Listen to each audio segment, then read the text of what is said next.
Hello friends, எல்லோருக்கும் வணக்கம். Welcome to young investor channel. Actually markets பார்த்துருப்பீங்க. இன்றைக்கி மார்க்கெட் பார்த்தீங்கன்னா ஒரு நெகட்டிவ் ட்ரெண்டில் தான் போகுது. ஸோ ஆக்சுவலி பேங்க் நிஃப்டி நல்ல பர்ஃபார்மன்ஸ், பேங்க் நிஃப்டி ஒரு ஃப்ளாட் பாசிட்டிவ் பர்ஃபார்மன்ஸில் இருந்தாலும் நிஃப்டி 24,282 பாயிண்ட்ஸில் ட்ரேட் ஆகுது. கிட்டத்தட்ட 45 பாயிண்ட்ஸ் மேலே நெகட்டிவில் இருக்குது. சென்செக்ஸ் 79,945 பாயிண்ட்ஸ் கிட்ட நெகட்டிவில் இருக்குது.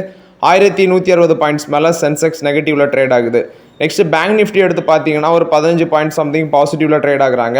இண்டஸ்இண்ட் பேங்க் இன்னைக்கு ஒரு நல்ல பர்ஃபார்மன்ஸ். இண்டஸ்இண்ட் பேங்க் 835 ரூபா வரைக்கும் போச்சு. இப்போ ஒரு 4% பாசிட்டிவ் மேலே 830 ரூபா சம்திங்கில் ட்ரேட் ஆகுது. Federal Bank, U Small Finance Bank, Bank of Baroda, Axis Bank, State Bank of India, Canara Bank, Punjab National Bank, Kotak Mahindra Bank இது எல்லாமே 1% டு ஃப்ளாட் பாசிட்டிவ் அந்த ரேஞ்சில் இருக்குது. ஐசிஐசிஐ பேங்க் ஒரு 1% விழுந்திருக்கு. IDFC first bank and HDFC bank வந்து ரெண்டும் ஒரு ஃப்ளாட் நெகட்டிவ் ட்ரெண்டில் ட்ரேட் ஆகிட்டு இருக்காங்க. பேங்க் நிஃப்டி ஒரு பாசிட்டிவ் ட்ரெண்டில் தான் மூவ் ஆகிட்டு இருக்குது. நெக்ஸ்ட் பார்த்தீங்கன்னா ஹிந்துஸ்தான் யூனிலிவர் ரிசல்ட்ஸ் அனௌன்ஸ் பண்ணியிருக்காங்க. ப்ராஃபிட் வந்து 3.7% விழுந்திருக்கு. இயர் பேஸில் 2,464 கோடி.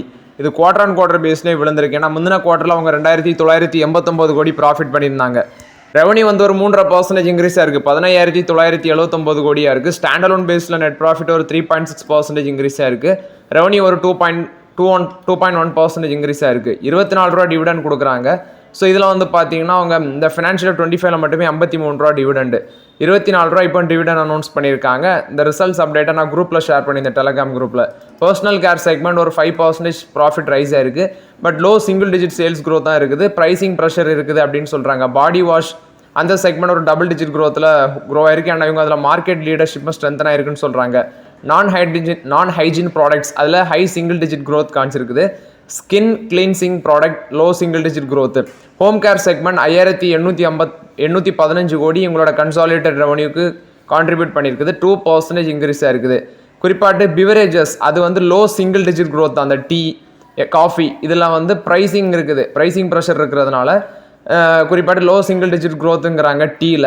ஆனால் காஃபியில் வந்து டபுள் டிஜிட் க்ரோத் அப்படின்னு சொல்கிறாங்க. நெக்ஸ்ட் பார்க்கும்போது அவங்களோட ஃபுட் பிஸ்னஸ் கன்சாலிடேட்டட் ப்ராஃபிட் ஒரு 15% விழுந்திருக்கு. 627 கோடியாக இருக்குது. ஸோ ஓவரால் ரிசல்ட்ஸ் பார்த்தீங்கன்னா ப்ராஃபிட் விழுந்திருக்கு. அது மாதிரி ரெவன்யூ வந்து கொஞ்சம் இன்க்ரீஸாக இருக்குது. ரெவன்யூ வந்து ஒரு 3.5% இன்க்ரீஸாக இருக்குது.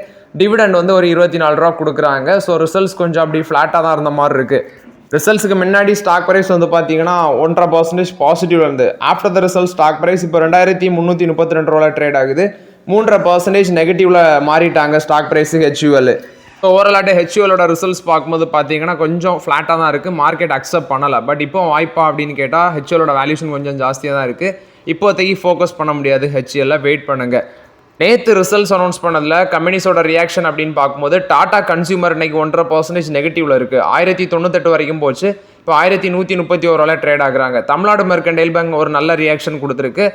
6% பாசிட்டிவ், 482 ரூபா போனது இப்போ 465 ரூபாய் ட்ரேட் ஆகுது. பஜாஜ் ஹவுசிங் ஃபினான்ஸ் ஒரு 1.5% பாசிட்டிவ், 136 ரூபா போச்சு. இப்போ 134 ரூபாய் ட்ரேட் ஆகிட்டு இருக்காங்க. ஸோ ஆக்சுவலி சம்பவம் என்னன்னா இன்னைக்கு மார்க்கெட் நெகட்டிவ் ட்ரெண்டில் போகுது. ஆனால் என்னோட போர்ட்ஃபோலியோ வந்து பார்த்தீங்கன்னா 2% பாசிட்டிவ் ட்ரெண்டில் இருக்குது. ஸோ உங்களோட போர்ட்ஃபோலியோ என்ன கண்டிஷன் சொல்லுங்கள். ஸோ போர்ட்ஃபோலியோ வந்து 2% பாசிட்டிவ், மார்க்கெட் நெகட்டிவ் ட்ரெண்டில் ட்ரேட் ஆகிட்டு இருக்குது. நெக்ஸ்ட் பார்த்தீங்கன்னா நாட்கோ ஃபார்மா இன்னைக்கு ஒரு நல்ல பெர்ஃபார்மன்ஸ் கொடுத்துருக்காங்க. மார்க்கெட்டில் 10% மேலே அப்பு, 939 ரூபா சம்திங்கில் ட்ரேட் ஆகிட்டு இருக்காங்க. 11% பாசிட்டிவ் ட்ரெண்டில் இருக்கிறாங்க நாட்கோ ஃபார்மா. இன்னைக்கு ஏதாவது பாசிட்டிவ் நியூஸ் இருக்குமா அப்படின்னு சொல்லி சர்ச் பண்ணி பார்த்தா நான் எதுவுமே என் கண்ணுக்கு பாசிட்டிவ் நியூஸ் தென்படலை. மேபி வந்து பார்த்தீங்கன்னா கொஞ்ச நாள் அப்படி டம்மாக இருந்ததுனால இன்றைக்கி ஏற்றிருக்காங்கன்னு நினைக்கிறேன். ஸோ எனக்கு தெரியல, அதாவது பாசிட்டிவ் நியூஸ் ஒருவேளை அந்த ராஸ்டே அப்படிங்கிற அந்த மருந்தை வந்து லான்ச் பண்ண போகிறாங்களா, இல்லை வந்து ஹெவி வால்யூம்ஸா, எந்த நியூஸுமே இன்னும் வெளியே வரல. வந்தாங்கன்னா நான் வந்து டெலகிராம் சேனல் அப்டேட் பண்ணுறேன். ஸோ ஓவரலாட்டு நாட்கோ ஃபார்மா இன்றைக்கி ஒரு நல்ல ரியாக்ஷன் நம்ம ஆல்ரெடி கன்சிடர் பண்ணியிருந்தோம் டிப்பில். இப்போ வந்து இன்றைக்கி 11% மேலே பாசிட்டிவில் இருக்குது நாட்கோ ஃபார்மா. நெக்ஸ்ட் பார்த்தீங்கன்னா அந்த ரிலையன்ஸ் பவர் இன்னைக்கு ஸ்டாக் வந்து பார்த்தீங்கன்னா நல்ல பாசிட்டிவ் ட்ரெண்டில் இருக்குது. ரீசன் பார்க்கும்போது 6 கோடி ரிலையன்ஸ் பவர் ஷேர் வந்து பார்த்தீங்கன்னா கை மாறி இருக்குது. 6 crores ஒர்த் ஆஃப் ஷேர் வந்து கை மாறி இருக்குது ஸ்டாக் எக்ஸ்சேஞ்சில். அந்த பேஸில் அந்த ஸ்டாக் ஹெவி வால்யூம் பேசிஸில் பாசிட்டிவ் ட்ரெண்டில் இருக்கிறாங்க. 46 ரூபா 85 போனது இப்போ 45 ரூபா 16 ட்ரேட் ஆகுது. இது ரிலையன்ஸ் பவர் கொடுத்த அப்டேட்டு. ஸோ இன்னைக்கு ரிலையன்ஸ் பவர் 6% பாசிட்டிவ் போனது இப்போ 3% பாசிட்டிவ் ட்ரெண்டில் ட்ரேட் ஆகுறாங்க. ரிலையன்ஸ் இண்டஸ்ட்ரீஸோட ரிசல்ட்ஸும் பார்த்தீங்கன்னா விரைவில் வர இருக்குது. ஆக்சுவலி ஐ திங்க் நாளைக்கு வரும்னு நினைக்கிறேன். நாளை கழிச்சோ ரிலையன்ஸோட Q4 ரிசல்ட்ஸ் ப்ரிவியூ வந்திருக்கு. ப்ராஃபிட் வந்து 5% விழலாம். இந்த ஆயில் டு கெமிக்கல் பிஸ்னஸ் வீக்காக இருக்கும். ரீட்டைல் அண்ட் ஜியோ அந்த பிஸ்னஸ் வந்து ஒரு ஸ்ட்ரென்த்து காட்டும் அப்படின்னு சொல்கிறாங்க. ரீட்டைல் அண்ட் ஜியோ அந்த செக்மெண்ட் ஆஃப் பிஸ்னஸ் நல்லாயிருக்கும். O2C oil to chemical business சொதப்பலாம் அப்படின்னு சொல்கிறாங்க Q4 ப்ரிவியூவில். ஸோ வெயிட் பண்ணி பார்க்கலாம் ரிலையன்ஸோட ரிசல்ட்ஸ் எப்படி வருதுன்னு. ஆல்ரெடி ஸ்டாக் ப்ரைஸ் பார்த்தீங்கன்னா கொஞ்சம் அப்படி மேலே போகாமல் அப்படி டம்ப் ஆகி தான் இருக்குது. ஏன்னா அவங்களோட பர்ஃபார்மன்ஸ் கொஞ்சம் டைம் ஆட்டு போராக இருக்குது. ஸோ இப்போ வந்து கேம்போ கோலாவை உள்ளே கொண்டு வந்திருக்காங்க. ஸோ அது மேபி ரிலையன்ஸோட ரீட்டைலில் வந்து நல்லா பண்ணியிருக்கும்னு நினைக்கிறேன். ஸோ வெயிட் பண்ணி பார்க்கலாம் ரிலையன்ஸ் இந்த அப்டேட்டை கொடுக்குறாங்க. நெக்ஸ்ட் பார்த்தீங்கன்னா இந்த பாரத் ஃபோர்ஜ் இந்த பங்கு இன்னைக்கு 3% விழுந்து 1097 ரூபா போனது. இப்போ 1110 ரூபாவில் ட்ரேட் ஆகுறாங்க. ரீசன் பார்க்கும்போது பார்த்தீங்கன்னா இந்த அமெரிக்காவுக்கு 10,000 டன்ஸ் மேலே உள்ள ஹெவி ட்ரக்ஸோட பார்ட்ஸை எக்ஸ்போர்ட் பண்ணுறதுக்கு வந்து டேரிஃப் ஏதோ போட போகிறாங்க போல். ஹெவி ட்ரக் பார்ட்ஸு அதுக்கு வந்து பார்த்தீங்கன்னா இம்போர்ட் டியூட்டி ஏதோ போட போகிறாங்க போல் டேரிஃபு. ஸோ அது வந்து 10,000 பவுண்ட்ஸு குறிப்பாட்டு ட்ரக்கோட வெயிட்டு 10,000 பவுண்ட்ஸ்க்கு மேலே இருக்கும்ல அதோட பார்ட்ஸ் வந்து அங்கே இம்போர்ட் பண்ணுறதுக்கு அமெரிக்காவில் இம்போர்ட் பண்ணுறதுக்கு அண்டர் செக்ஷன் 232 அந்த இதில் வந்து பார்த்தீங்கன்னா சில டேரிஃப் எல்லாமே வரலாம் போல். ஸோ இப்போ வந்து ஃபார்மசிட்டிக்கல் செமிகண்டக்டர் செக்டருக்கு தான் இன்னும் டேரிஃப் போடலை, அதுவும் ஃபியூச்சரில் வரலாம் அப்படின்னு சொல்லியிருக்காங்க. பாரத் ஃபோர்ஜ் வந்து இந்த கிளாஸ் A ட்ரக்ஸ் நார்த் அமெரிக்காவுக்கு அதிக அளவில் சப்ளை பண்ணுவாங்க. அந்த பேசிஸில் அந்த ஸ்டாக் ப்ரைஸ் விழுந்திருக்கு. ஸோ இந்த கிளாஸ் A ட்ரக்ஸோட வெயிட்னு பார்த்தீங்கன்னா 33,001 பவுண்ட்லேருந்து 80,000 பவுண்ட் வரைக்கும் இருக்கும். 33,001 பவுண்டுலேருந்து 80,000 பவுண்ட் வரைக்கும் இருக்கும்னு சொல்கிறாங்க அதோட வெயிட்டு. இது வந்து அவங்களோட கிளாஸ் A ட்ரக்கை அப்டேட் கொடுக்குறாங்க. மேபி 25% வரைக்கும் அந்த டியூட்டிஸ் போடலான்னு சொல்கிறாங்க. அதனால இன்றைக்கி ஸ்டாக் ப்ரைஸ் விழுந்திருக்கு மார்க்கெட்டில். நெக்ஸ்ட் பெர்சிஸ்டன்ட் சிஸ்டம் இன்றைக்கி ஸ்டாக் ப்ரைஸ் 3% பாசிட்டிவில் இருக்குது. நெட் ப்ராஃபிட் 25% இன்க்ரீஸாக இருக்குது. ஸோ ஓவரால் 395 கோடி பண்ணியிருக்கிறாங்க. ரெவன்யூ ஃப்ரம் ஆப்ரேஷனும் 25% இன்க்ரீஸாக இருக்குது, 3242 கோடி. அதுபோக டிவிடெண்ட் கொடுக்குறாங்க, 15 ரூபா இன்ட்ரீம் டிவிடெண்ட் அனௌன்ஸ் பண்ணியிருக்கிறாங்க அந்த கம்பெனி. டோட்டல் டிவிடெண்ட் இந்த வருஷம் மட்டும் இந்த கம்பெனி 35 ரூபா கொடுத்துருக்காங்க அந்த பெர்சிஸ்டன்ட் சிஸ்டம்ஸ். ஸோ ஓவரால் இப்போ 15 ரூபா அனௌன்ஸ் பண்ணியிருக்கிறாங்க. டோட்டல் கான்ட்ராக்ட் வேல்யூ $517.5 மில்லியன் இருக்குது. ஆனுவல் கான்ட்ராக்ட் வேல்யூ $350 மில்லியன் கிட்ட இருக்குது. ஸோ ஃபவுண்டேஷன் டேலேருந்து 35 வருஷம் இதை வந்து கொண்டாடுறாங்க. அது மட்டும் இல்லாமல் ஆர்கா இன்ஃபோ அடுத்தது பெர்சிஸ்டன்ட் சிஸ்டம் இந்த ரெண்டையும் மெர்ஜ் பண்ணுறதுக்கு போர்டு அப்ரூவல் கொடுத்துருக்காங்க. இதுக்கான மீட்டிங்கும் ஒன்றை கண்டக்ட் பண்ணி இது வந்து ஆர்கா இன்ஃபோசெக் அந்த கம்பெனி வந்து பார்த்தீங்கன்னா எங்களோட ஹோலி ஓன் சப்சிடரி அதை வந்து பெர்சிஸ்டன்ட் சிஸ்டத்து கூட மெர்ஜ் பண்ணுறாங்க. அதுக்கும் போர்டு அப்ரூவல் கொடுத்துருக்காங்க. அடுத்தது ஃபினான்ஷியல் இயர் 27க்கான கைடன்ஸும் மெயின்டைன் பண்ணியிருக்கிறாங்க. இந்த ஸ்டாக்குக்கு 41 அனாலிஸ்ட்டில் 23 அனாலிஸ்ட் வந்து பை ரேட்டிங், 6 பேர் ஹோல்ட் ரேட்டிங், 12 பேர் வந்து செல் ரேட்டிங் கொடுக்குறாங்க. ஸோ அது மட்டும் இல்லாமல் சியூஆர் இருக்கிற சந்தீப் கல்ரா அவர் என்ன சொல்கிறாருன்னா அவங்களோட கைடன்ஸ் ஆனுவல் ரெவன்யூ கைடன்ஸை $2 பில்லியன் இன்க்ரீஸ் பண்ணுறாரு ஃபினான்ஷியல் இயர் 27க்கு.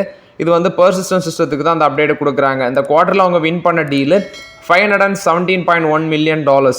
ஆக்சுவலி இது வந்து சேம் பீரியட் லாஸ்ட் இயரில் முந்தின குவார்ட்டரில் $594 மில்லியன், சேம் பீரியட் லாஸ்ட் இயரில் $447 மில்லியன். ஸோ அதை காட்டிலும் இயர் ஆன் இயர் பேசிஸில் இன்க்ரீஸாக இருக்குது, குவார்டர் ஆன் குவார்டர் பேஸில் அடி வாங்கியிருக்கிறாங்க. ஸோ ஓவரால் பார்த்தீங்கன்னா இது பெர்சிஸ்டன்ட் சிஸ்டம் போஸ்ட் பண்ண results update. Next Bajaj finance வந்து பார்த்தீங்கன்னா stock split bonus issue announce பண்ண போகிறாங்க. போனஸ் வந்து ஆல்ரெடி செப்டம்பர் 2016 1:1 அந்த ரேஷியோவில் போனஸ் கொடுத்தாங்க இந்த பஜாஜ் ஃபினான்ஸு. இப்போ வந்து ஸ்டாக் ஸ்பிளிட் போனஸ் இஷ்யூ வந்து நாங்கள் ஏப்ரல் 29 முடிவெடுக்க போகிறோம் அப்படின்னு சொல்கிறாங்க. இது வந்து பஜாஜ் ஃபினான்ஸ் கொடுத்த அப்டேட்டு.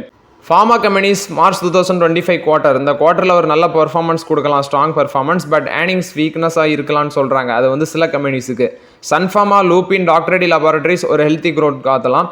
குறிப்பாட்டு ஸ்ட்ராங் யூஎஸ் போர்ட்ஃபோலியோ, இந்தியன் பெர்ஃபார்மன்ஸ் ஸ்டடியாக இருக்கும்னு சொல்கிறாங்க. சிப்லா, டாரன் ஃபார்மசிட்டிகல்ஸ் அவங்களுக்கு மார்ஜின் ப்ரெஷர் இருக்கலாம். டிவிஸ் லேபரேட்டரிஸ் ஒரு மாடரேட் கெயின்ஸ் வந்து போஸ்ட் பண்ணலான்னு சொல்கிறாங்க. ஃபர்ஸ்ட் சன்ஃபார்மா 9% ரெவன்யூ க்ரோத் இருக்கும். Your speciality portfolio study growth இருக்கும். க்ரானிக் தெரப்பிஸ் இந்தியாவில் ஸ்டடி க்ரோத் இருக்குன்னு சொல்கிறாங்க. ரெவன்யூ சீக்வென்ஷியல் பேஸில் ஒரு 5% விழலாம். ஏன்னா எமர்ஜிங் மார்க்கெட் வீக்னஸாக இருக்குது, சீசனாலிட்டியும் வீக்கெண்டாக இருக்குது. குறிப்பாட்டு எபிட்டா மார்ஜின் வந்து 115 பேஸ் பாயிண்ட் இம்ப்ரூவ் ஆகலாம்னு சொல்கிறாங்க. டிவிஸ் லேபரேட்டரிஸோட ரெவன்யூ அண்ட் ப்ராஃபிட் 9% இன்க்ரீஸ் ஆகலாம்னு சொல்கிறாங்க. சிப்லாக்கு 10% ரெவன்யூ இன்க்ரீஸ் ஆகலாம். ஆக்சுவலி லாஸ்ட் இயரை கம்பேர் பண்ணும்போது 7.4% இன்க்ரீஸ் ஆகும்னு சொல்கிறாங்க. யூஎஸோட ஜெனரிக் செக்மெண்ட் பர்ஃபார்மன்ஸ் ஸ்டேபிளாக இருக்கும். டொமஸ்டிக் பிஸ்னஸ் வந்து பார்த்தீங்கன்னா கொஞ்சம் டிக்ளைன் ஆகலாம்னு சொல்கிறாங்க இந்த இது குவார்டர் ஆன் குவார்டர் பேசிஸில். டாக்டர் ரெட்டி லேபரேட்டரிஸுக்கு ரெவன்யூ 18%, அதே மாதிரி ப்ராஃபிட் 1.5% இன்க்ரீஸ் ஆகலாம்னு சொல்கிறாங்க. லூப்பினுக்கு 12% ரெவன்யூ இன்க்ரீஸ் ஆகும்.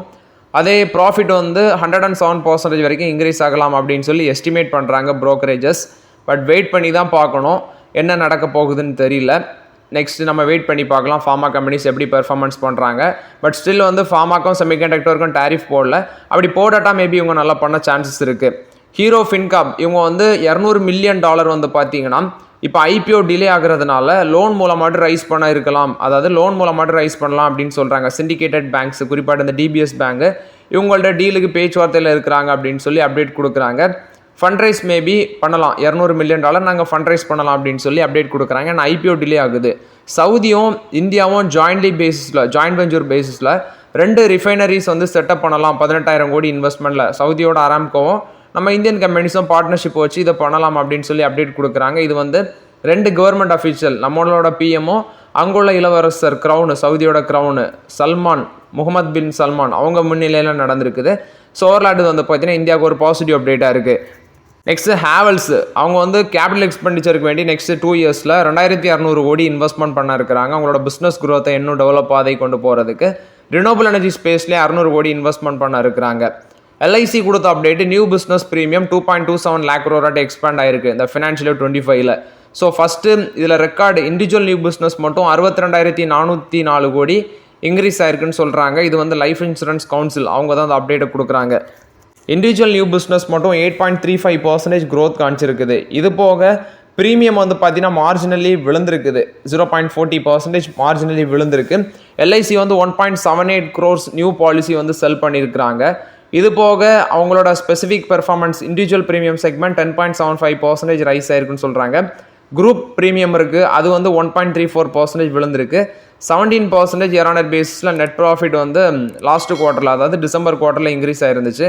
ஸோ இந்த டைம் எப்படி பண்ணுறாங்க அப்படின்னு சொல்லி வெயிட் பண்ணி பார்க்கலாம். இது எல்ஐசி கொடுத்த update. Indian Oil corporation petrochemical செக்மெண்ட்டில் பெட் பண்ணுறாங்க. 24,000 கோடி இன்வெஸ்ட்மெண்ட் பண்ணுறாங்க குஜராத்தில் இந்த பெட்ரோகெமிக்கல் செக்மெண்ட் பிஸ்னஸில் ஃபோக்கஸ் பண்ணுறதுக்கு. இது இந்தியன் ஆயில் கார்பரேஷன் கொடுத்த update. PN Gadgil jewellers retail and franchising இதில் பெருசாக பெட் பண்ணுறாங்க. ஃபினான்ஷியல் 26ல் அவங்க எக்ஸ்பெக்ட் பண்ணுறது 25% வந்து ரெவன்யூ க்ரோத் இருக்கும் அப்படின்னு சொல்லி எக்ஸ்பெக்ட் பண்ணுறாங்க. பிஎன் கேட்ஜல் ஜுவல்லர்ஸ், பிஎன்ஜின்னா அதான், அது வந்து சீஃப் ஃபினான்ஷியல் ஆஃபீஸர் கிரண் ஃபிரோடியோ அவர் தான் அந்த அப்டேட்டை கொடுக்குறாங்க. ஸோ ஓவரால் இது பிஎன் கேட்ஜல் ஜுவல்லர்ஸ் கொடுத்த அப்டேட்டு. பயோகானோட போர்டு பார்த்தீங்கன்னா ஒரு $527 மில்லியன் வந்து ஃபண்ட் ரைஸ் பண்ணுறதுக்கு அப்ரூவல் கொடுத்துருக்காங்க, போர்டு அப்ரூவல் கொடுத்துருக்காங்க. டெப்ட் அல்லது வந்து ஷேர் செல்லிங் மூலமாட்டு இந்த ஃபண்ட் ரைஸ் பண்ணும் அப்படின்னு சொல்லி சொல்கிறாங்க. அதானி கிரீன் எனர்ஜியோட ஷேர் ஒன்னை ஃபோக்கஸ்லேருந்து இவங்க யூபியோட பவர் கார்பரேஷனு கூட ஒரு பவர் பர்ச்சேஸ் அக்ரிமெண்ட் போட்டிருக்காங்க. உத்தரப்பிரதேஷோட பவர் கார்பரேஷன் கூட 1250 megawatt energy storage capacity, pumped hydro storage ப்ராஜெக்ட்டுக்கு வேண்டி தான் அந்த பவர் பர்ச்சேஸ் அக்ரிமெண்ட் போட்டிருக்காங்க. இது அதானி கிரீன் எனர்ஜிக்கு ஒரு பாசிட்டிவ் அப்டேட்டு.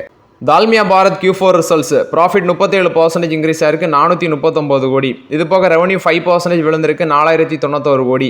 எபிட்டா 21.3% இன்க்ரீஸ் ஆயிருக்கு, 793 கோடி. எபிட்டா மார்ஜின் 19.4% இருக்கு. எபிட்டா பர் டன்னுக்கு 25% இம்ப்ரூவ் ஆயிருக்கு. சேல்ஸ் வால்யூம் 3% டிக்ளைன் ஆயிருக்கு. ஃபுல் இயர் பேசிஸில் வால்யூம் 2% இன்க்ரீஸ் ஆயிருக்குன்னு சொல்கிறாங்க. ₹5 டிவிடன் அனௌன்ஸ் பண்ணியிருக்காங்க. ஃபேஸ் வேல்யூ ₹2 ஆச்சு. இது வந்து தால்மியா பாரத் போஸ்ட் பண்ண Q4 ரிசல்ட்ஸ் அப்டேட்டு. நெக்ஸ்ட் பார்த்தீங்கன்னா ஈச்சர் மோட்டார்ஸ் நேற்று ஒரு நல்ல பர்ஃபார்மன்ஸ் கொடுத்துச்சு மார்க்கெட்டில். இதுக்கு ரீசன் பார்க்கும்போது 0 டேரிஃப் வரலாம். அந்த ஹார்லி டேவிட்சன் பைக்ஸு, இந்த 705cc வெஹிக்கிள்ஸ் வந்து high and motor cycles import பண்ணுறதுக்கு டியூட்டிஸை வந்து கட் பண்ணலாம், 0க்கு வந்து டியூட்டிஸை கொண்டு வரலாம் அப்படிங்கிற அப்டேட்ஸ்னால இந்த ஹை அண்ட் பைக்ஸ் ஆனால் ஹார்லி டேவிட்சனுக்கு வந்தால் இந்த ஈச்சர் மோட்டார்ஸுக்கு பாசிட்டிவாக இருக்கும். அந்த பேஸில் ஈச்சர் மோட்டார்ஸ் ஒரு நல்ல பெர்ஃபார்மன்ஸ் கொடுத்துருக்காங்க. இது கவர்மெண்ட் வந்து பிளானில் இருக்கிறாங்க, அதாவது 0 டியூட்டி கொண்டு வரதுக்கு. பட் வெயிட் பண்ணி தான் பார்க்கணும், கன்ஃபார்மாக இன்னும் பண்ணலன்னு நினைக்கிறேன். ஸோ ஓகே ஃப்ரெண்ட்ஸ், ஆக்சுவலி இந்த வீடியோவில் சில இம்பார்ட்டன்ட் அப்டேட்ஸ் எல்லாம் டிஸ்கஸ் பண்ணோம். அந்த வீடியோ உங்களுக்கு பயனுள்ளதாக இருந்துச்சுன்னா லைக் பண்ணுங்கள், சப்ஸ்கிரைப் பண்ணுங்கள், கமெண்ட் பண்ணுங்கள். Okay friends, thank you.